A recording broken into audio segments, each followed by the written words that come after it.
guys, ayan, papasok na si Abby at ihahatid na natin. She's ready. Let's go, Abby! Ayan o. Ay, Gracie. Ay, cute. Halika na.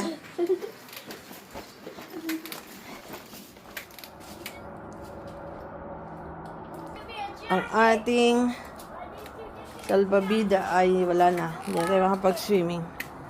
Get inside the car. Ayan na, ang mareklamang bata.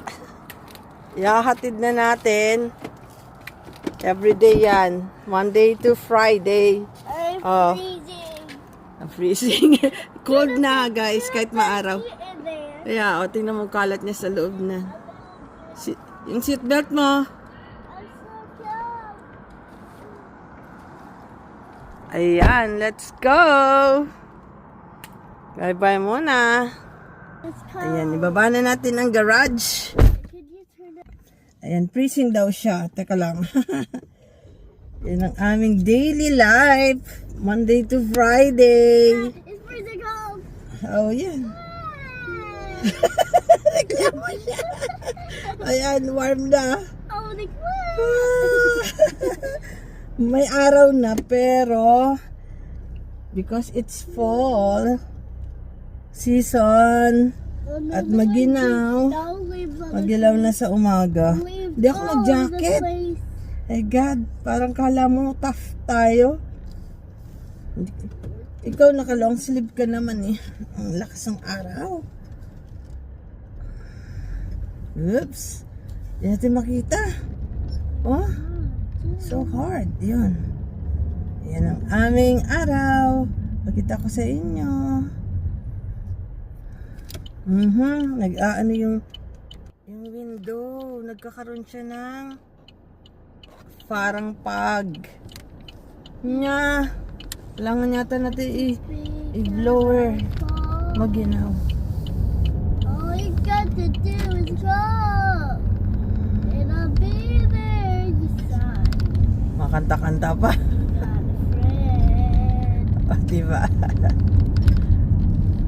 Mommy, sing with me. Oh, ikaw na muna.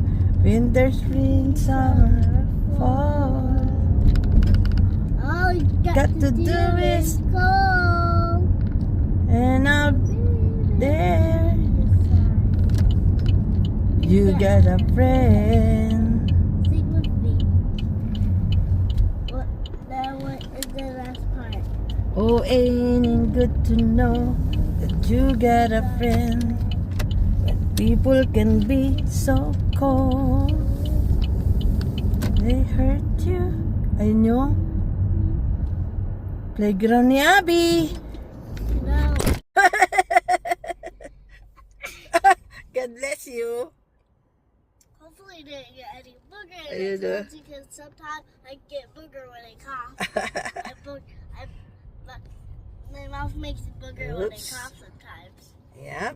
And there's booger in my Malapit mouth. na. Papasok na ang bata. There's booger in my mouth. Yan na. Bababa na si Abby. Magbabay-bye ka na naman ha. Be good girl. Bye bye, Mommy. Bye-bye, Make you film baby. until you go back Yeah. home. Nasa line up na kami. Car line. Ayan, guys. Mag-good girl ka ha. Finish your activities.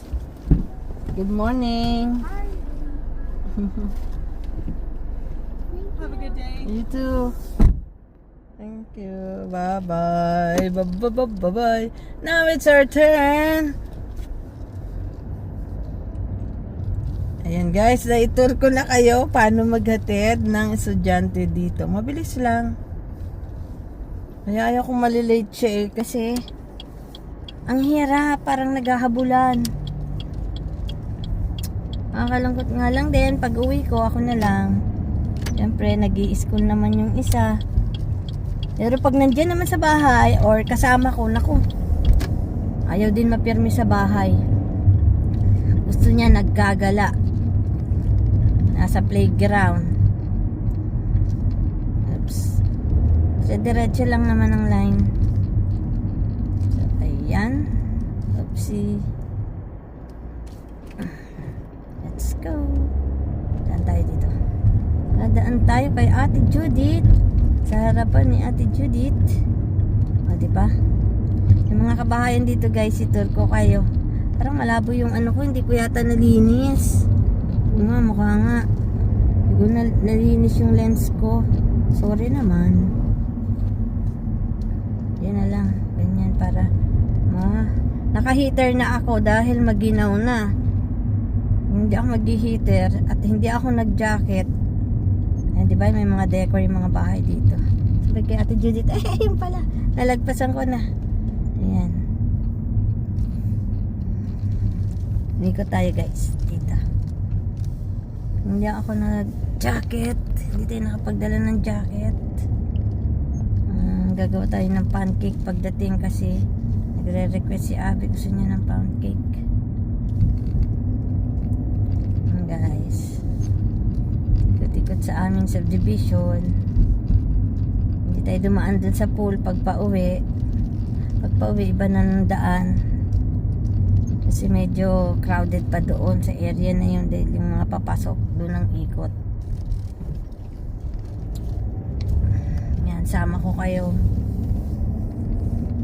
Maginaw na kahit may araw. Sa umaga lalo. Sa tanghali medyo hindi pa ganun ka ginaw. Pero umaga ginaw. Tapos soon yan, sobrang ginaw na. Ayun, may nakita tayong friend na American. Kaway-kaway pag may time. Ganyan lang dito. Pero hindi magkakakilala. Hindi naman magkakilala ng pangalan. Sa mukha lang. Babatian pagka nagkita sa daan or dyan. Nadaanan mo, kakawayan mo. Yun ang kanilang ano dito eh. Pero hindi magkakakilala kung may nagpapamove. Yung mga bahay, may mga decor na yung ibang side. Kami hindi pa nakapagkabit ng decor. Ayan, natin naman may decor yan. Ayan. Sa 25 na lang siguro. 5 days na lang before Halloween. May trick or treat sa October 25. Ayan na guys, dito na tayo. Mabilis lang, diba? Basta mabilis lang ang maneho.